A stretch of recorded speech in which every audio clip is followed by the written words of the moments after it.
السلام علیکم۔ حضرت عمر فاروق رضی اللہ تعالیٰ عنہ کا مختصر تعارف۔ آج ہم تاریخ اسلام کے عظیم ستون خلیفہ ثانی حضرت عمر بن خطاب رضی اللہ تعالیٰ عنہ کی زندگی کے اہم موڑ پر روشنی ڈالیں گے۔ پیدائش اور ابتدائی زندگی۔ حضرت عمر رضی اللہ تعالیٰ عنہ سن 584 یا 586 عیسوی میں مکہ مکرمہ میں پیدا ہوئے۔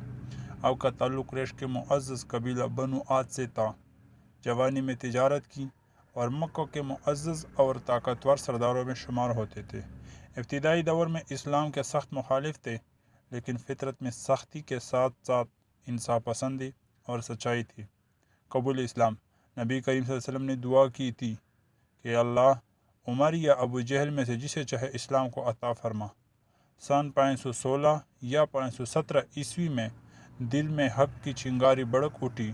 بلا تاخیر حضرت محمد صلی اللہ علیہ وسلم کے پاس پہنچے اور کلمہ شہادت پڑھا۔ یہ اسلام کی تاریخ کا فیصلہ کن موڑ تھا۔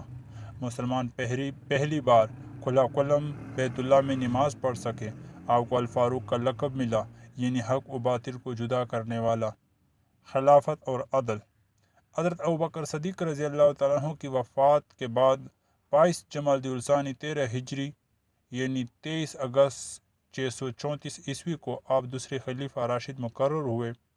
آپ کی 10 سالہ خلافت یعنی 634 عیسوی سے 644 عیسوی آپ خلیفہ رہے۔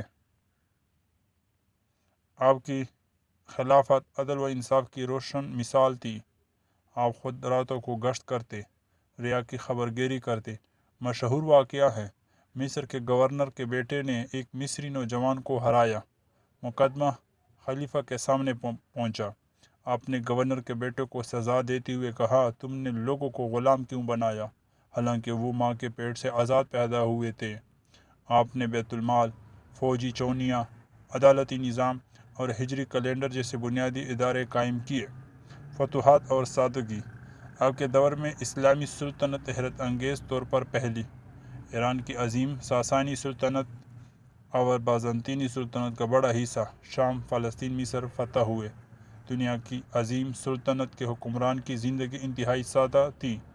کھجور کی چٹائی، کھدرے کپڑے، سادہ خوراک۔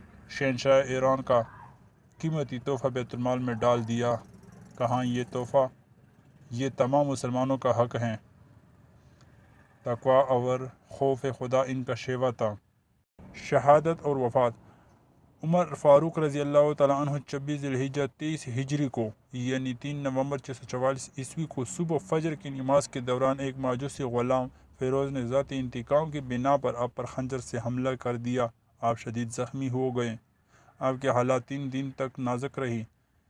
جب پوچھا گیا کہ آپ کے بعد کون خلیفہ بنے تو آپ نے 6 افراد کی شورا تجویز کی۔ آخری لمحات میں آپ کی دعا تھی، اے اللہ میرا حساب آسان کر لینا۔